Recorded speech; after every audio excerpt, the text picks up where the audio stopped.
Hi guys, welcome to Meat is Where It's At. We are now in our new home. We've been here for about a month and I'm extremely grateful. I'm extremely grateful to be here. I am going to be updating you guys today on all of the changes that have happened in my body and those symptoms I was talking about and everything since we've moved into this home. Hi you guys, welcome to our channel. As I had mentioned before, I am going to just be doing a quick update for you guys on kind of our journey up to this point and what has happened in the last year. I don't have any notes, so bear with me as I try to go through this because a lot has gone on. I just want to let you guys know that we are currently living now in a brand new neighborhood. And there's new homes being built still really close to us. So we are going to be hearing some of that noise in the background. So I apologize for that. All right. So when I started this channel, we were in a very different phase of life. Like we had just left the Mormon church. We were kind of finding our way, finding our footing after that, because when you leave a cult, you have all of these just untouched traumas that come up.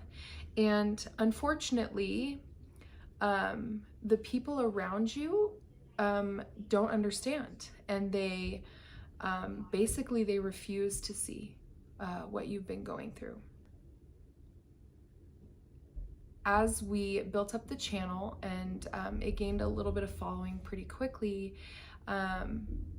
we started to go through, a lot of trying to unpack these other emotional and mental roadblocks that we've been hitting as we transition out of being raised and taught in a cult environment. And it's been really challenging. It's been really hard to find motivation to do other things that we feel passionate about, like health and wellness, the healing we've experienced from Carnivore.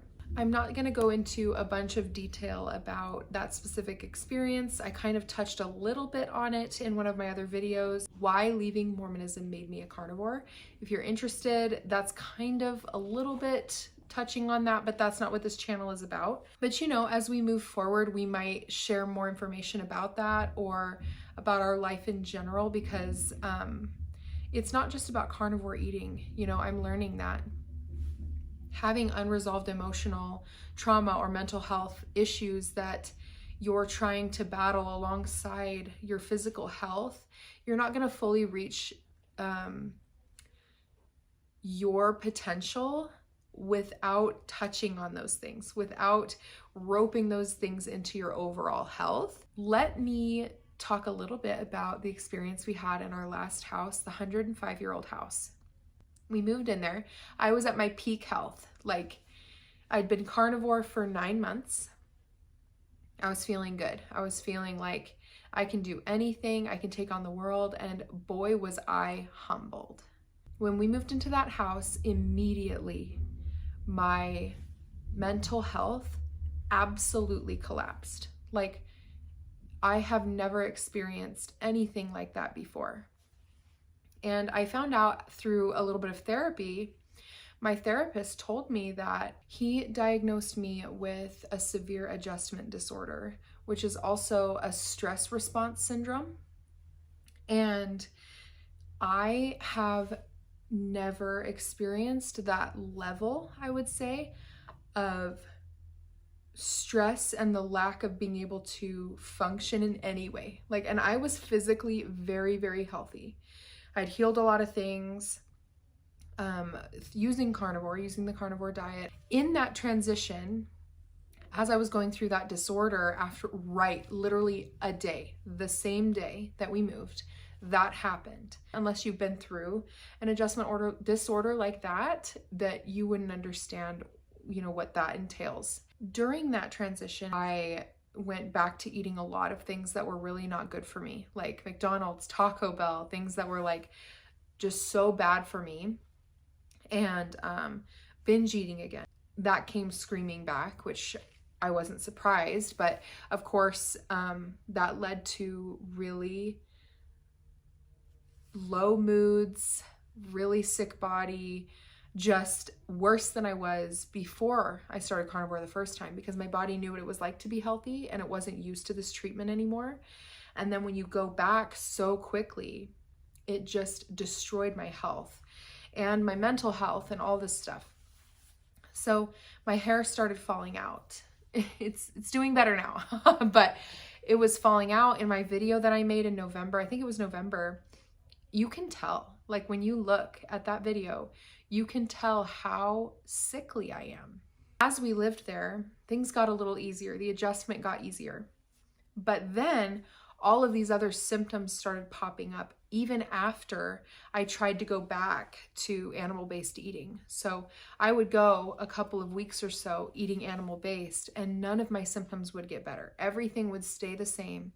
And I almost felt like I was gaining weight or having other issues that you wouldn't normally have when you're being really strict and trying really hard to better your health. So that could have been the emotional aspect of it, as well as the environment that I lived. And I feel like that home was supposed to be a springboard into better things. I had an inkling that the house itself was making me sick. And when I say it was making me sick, I think it was sick house syndrome and a lack of airflow in the home. So it only had one air return vent in the main area that was like this big. And it was on either side of this pillar, that one was in the living room and one was in the dining, but it was the same return vent, just on either side of a wall. But there was none in the bedrooms, none in the girls' rooms, nothing. As time went on and weather got cold and we got cooped up inside, my symptoms got so much worse. I got hives all over my neck constantly. I still have a couple of scars from these huge zits that popped up on my chin that hurt so bad and I couldn't get them to go away. Dry skin all over my forehead, like flaky, crusty dry skin. And all during this, I'm eating animal-based. So I'm like, okay. And like, when I say animal-based, I mean like mostly carnivore with added like salsa and guacamole sometimes. So I was sitting there like, what is happening? Like, why can't I like fix this stuff? I realized in my heart, I believed we didn't get anything tested. We didn't try to figure it out because of everything that was going on and the position of the home and where it was and all these things that we realized that wasn't going to be kosher for us long term, that we decided to list the home. So long story short, it was a long journey to get that house sold. It really was. And we didn't even know where we were going to go. We didn't have a home picked out. A couple of homes fell through and we were like, whoa, like we really don't know what we're going to do. And finally, we found this home. Everything lined up. It was just by the grace of God that everything lined up the way that it did, because we didn't find this home until 2 weeks before closing on our house that we were selling. So we had no idea where we were going to go up until 2 weeks before we sold the house. So we moved in here, and 3 days after we moved in, my hives and my dry skin and my brain fog and my mental health issues and everything, just I had rashes all over my body in different places. All of that disappeared. And I know it wasn't psychosomatic. I was worried about that. I kept telling myself, like, what if this is psychosomatic? What if I'm making myself sick? No, it hasn't come back. It's new, and we are all so much healthier. My daughters were sniffling constantly in the other house. I didn't know that that was affecting them so much, but here I've noticed, oh my gosh, they're not sniffing all night. They're not, dealing with those issues that they had in the other house. And it wasn't all bad. Like, it was such a charming, beautiful home, probably one of the most beautiful homes in our town. And everyone who came to visit us always told us how amazing it was. And it just made me feel bad inside, like, oh my gosh, why am I allowing this to slip away? But like, you can't fix the fact that the house doesn't have venting everywhere. I mean, it would be pretty much impossible to get venting into every room and to make sure that the airflow was proper in a home that's 105 years old. And the way that it was structured, it just wouldn't have worked. And so I'm at peace with it. We let it go. And I honestly thought I was going to regret it and be so sad. And like, I haven't even looked back. As we move forward, I have been carnivore fully 100% for 3 weeks, I want to say, like without any sort of deviation. I've been carnivore. And I cut out coffee, which I've realized that I have a histamine intolerance to coffee. And that has made the rest of the rashes or the outbreaks that I've had over the last 2 years or so go away as well. So I don't drink coffee ever. And if I do, it'll be like when we go on a road trip. But for now, I'm staying away from it. And I've also cut out Diet Coke. I don't drink like diet sodas or anything like that anymore. And that's been tough. It's been harder to cut out Diet Coke than coffee, which my upbringing would tell me coffee is absolutely horrible for you. You're going to get addicted and you're never going to be able to stop. And the reality is that coffee's like, like I'm just not going to drink it. But the pull for Diet Coke, which is what you can drink as a Mormon, which is okay, is extremely addictive. Like, I think about it a lot. I think about Diet Coke a lot. And so it's just kind of like ironic and kind of funny. But anyway, I just wanted to update you guys on our life so far. And I know that it's been very sporadic and we haven't been posting and you guys haven't really been getting updates, and I apologize for that. We are so grateful for the support from this community. And I really hope you're all doing really well on your journeys. This has taught me that health is all encompassing. It is not just food. It's not just clean water. It is making sure that you have good supportive people around you. It's making sure that your air is clean. It's making sure that you're getting enough sun. It's making sure that you have a community of people who rally around you and who can help you along in your journey and not hinder you.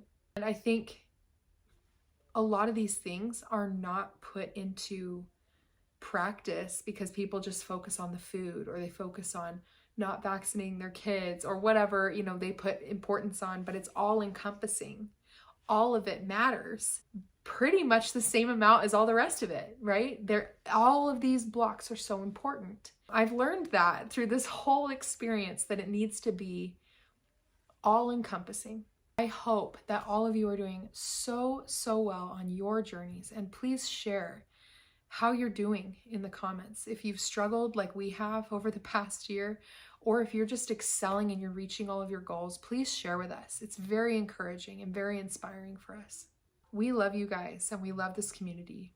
My cholesterol is fine. See you next time.